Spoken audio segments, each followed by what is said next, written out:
Hello everyone, সবাই কেমন আছো? আজ অনেক দিন পর চলে এলাম খুব কম উপকরণে দুর্দান্ত একটা রেসিপি নিয়ে। তো কিছুই না, প্রথমে আমি 3টে ডিমকে বয়েল করে এইভাবে মাঝখান থেকে কেটে নিয়েছি। তারপর ওই একটু বাটার দিয়েছি, আর বাটারটা মেল্ট হয়ে গেলে তাতে এক এক করে ডিমের টুকরোগুলো ছেড়ে একটু ব্রাউন করে ভেজে নিয়েছি।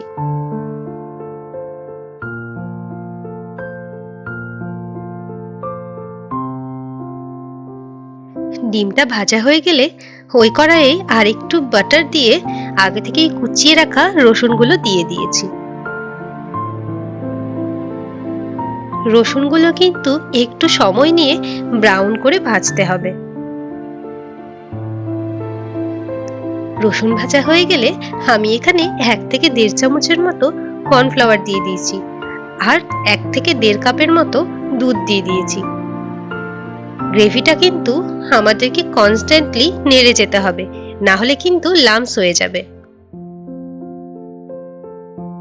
তারপর আমি অ্যাড করেছি এখানে সামান্য লবণ,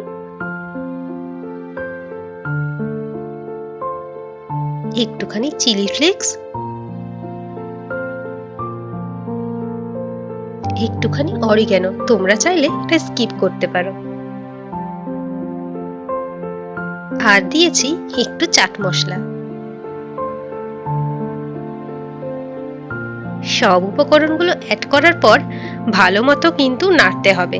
তারপরে গ্রেভিটা যখন মোটামুটি ঠিক হয়ে আসবে তখন এক এক করে ভেজে রাখা ডিমগুলো ছেড়ে দিতে হবে।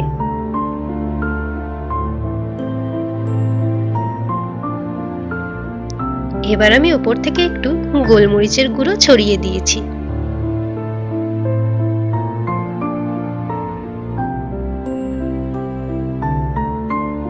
এটা একটু সাবধানে মিশিয়ে নিয়ে ওই হাতে গুনে 2 মিনিটের মতো ঢেকে রাখতে হবে।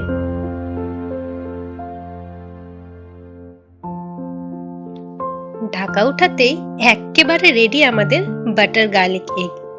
একবার ট্রাই করো, মাছ মাংসকে টাটা বাই বাই বলে দেবে।